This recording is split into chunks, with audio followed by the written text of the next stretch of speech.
April 2002, I was turning 40.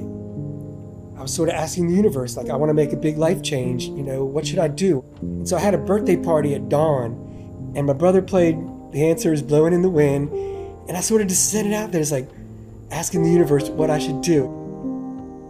Then a month later, I find out about the Sycamore Island job.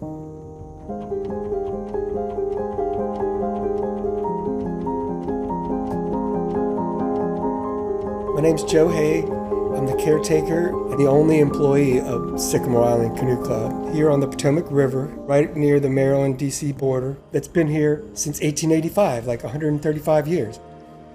I live here, I work here, I treat it like my own house. I'm not practicing my ping pong, obviously.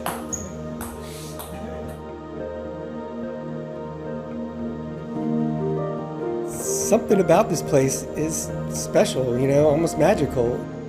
The fact that it exists at all is kind of a miracle, In part, it's like a nature reserve, and it's a place that you don't want to spoil, but it's also a playground where you can meet other people that have similar interests like canoeing and being out of doors. The island is a fifth of a mile from the nearest road, and it's 160 feet from the mainland to the island. I measured it recently.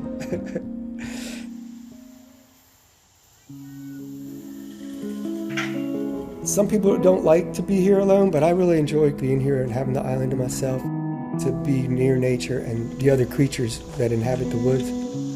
I like that sense of having a moat around your house, just to live out here on the island, yet be so close to hundreds of thousands of people within a mile of here. It's taught me to be self-reliant and resourceful. It's taught me a lot about the river and a lot about nature. Learn a lot about myself and what I'm capable of when it comes to being a river rat. You gotta really respect the river, and when I first moved here, I didn't really understand it all that well. There's a lot of rain, or if one of these tropical storms hits the western mountains just right, it means torrential flooding for Sycamore Island. It becomes part of your brain, the river and the river levels, whether to panic or not to panic.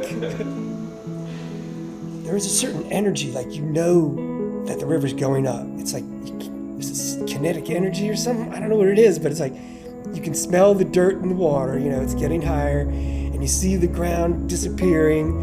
It's almost like seeing a full moon or something. It's like getting bigger, it's getting stronger, and it's like an animal. It has energy of its own. All of a sudden, you're on a Navy ship and you're being attacked or something. You got to jump into action.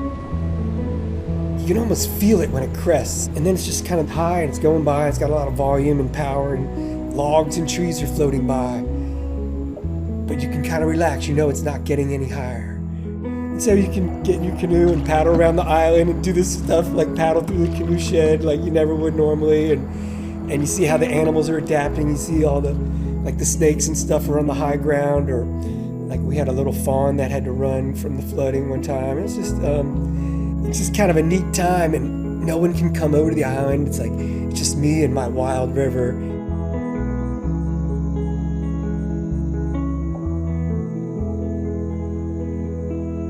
I always said the longer I stay here, the more I want to stay here. You get used to the rhythm of the river, and so I never thought I would leave, I thought I'd just stay here forever, but after 19 years, I'm going to retire from this position as caretaker. Even though I thought it was going to be really difficult to leave, I'm finding once I kind of turned the corner and saw the opportunities that were ahead that I was missing by being on the island, I started to realize that it was going to be a good move and it was a positive thing. I'm looking forward to the other opportunities that I have. Never underestimate the Potomac.